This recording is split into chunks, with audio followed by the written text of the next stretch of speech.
The third principle is the principle of access to our potential. To access your potential, you need to put it to the test. It is the test or the challenges that you face that will draw out your full potential. Now, we must not be reckless about this because we are all unique and different. The challenges I can take on are very different from the ones you may be interested in. Because of our different individual makeup, the challenges each person is willing and able to pursue without permanent damage to themselves are distinct and unique. I may not receive the same satisfaction if I pursued their goals. We are also in different stations and circumstances in life. For all of us to pursue the same priorities and goals would be impractical, if not impossible. We need to ensure that the challenges we set ourselves do not frustrate us to the point of disillusionment. But on the other hand, we must also be careful not to set ourselves goals that will require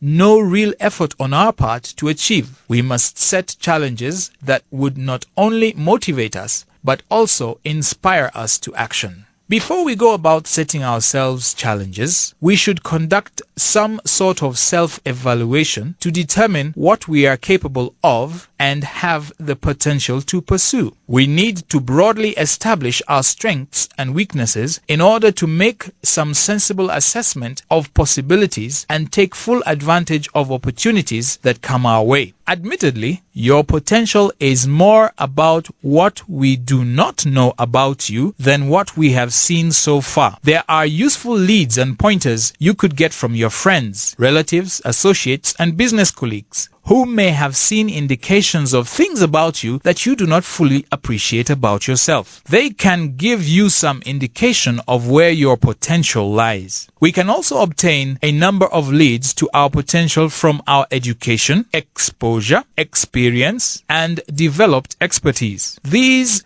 4 E's help us to identify and pursue realistic, probable, and achievable dreams in areas where we have shown some signs or evidence of potential. Away from this, we must also examine our individual gifts, talents, abilities, and interests, or in short, GTAI.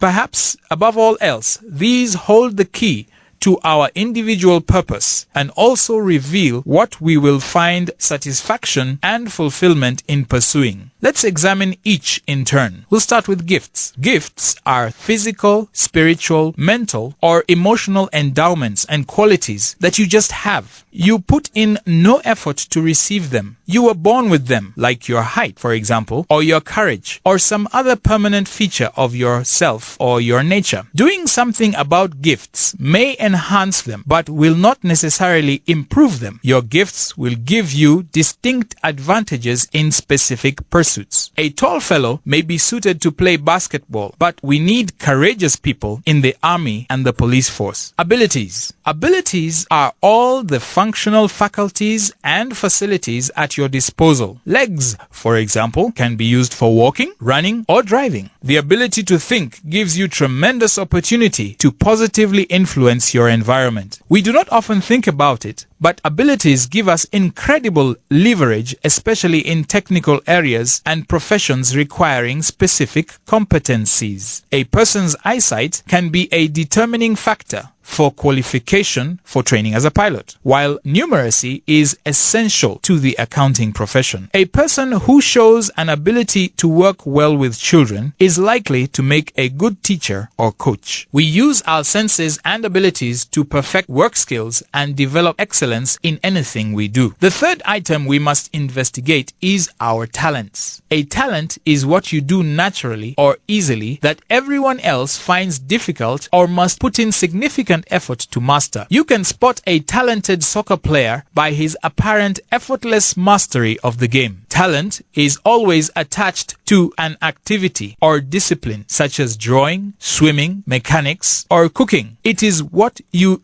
do well rather than what you are. Your talent is attached to a purpose. You are either a good mechanic, a talented writer, or talented entertainer. Talent, however, can be lost if it is not used. It must be developed if it is to bring benefit to the person and the social returns to everyone else. Society always bemoans wasted talent because it is society that suffers the loss if talent is not developed. The fourth item of self-evaluation is interest. We generally have different interests. The things we enjoy, we generally find time to do. We find ways not to do the things we do not enjoy. The things that interest you usually satisfy you. They are therefore good indicators of where your efforts can be fully harnessed for maximum impact. If we gave you work you were not interested in, then we would have to struggle with your lack of drive, your lack of motivation, loss of concentration, and poor personal discipline. Your full potential is more likely to be realized in your areas of interest. By examining and evaluating your unique combination of gifts, talents, abilities, and interests, you can identify what you are uniquely advantaged to pursue. But we must be clear that just because we have certain advantages does not mean that it will be easy for us to pursue and achieve our dreams. We have only made an effort to determine where our potential lies, and now we must put it to the test in order to realize it in full.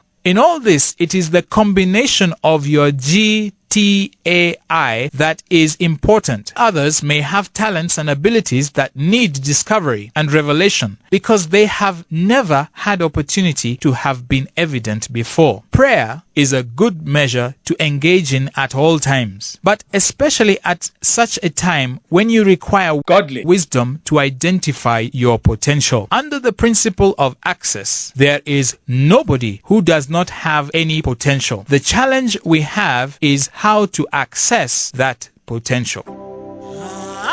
As we take a break to meditate on the principles of choice, vision, and access, let's listen to a song, Amukomete, by a group Masika, which means, let those who sleep arise.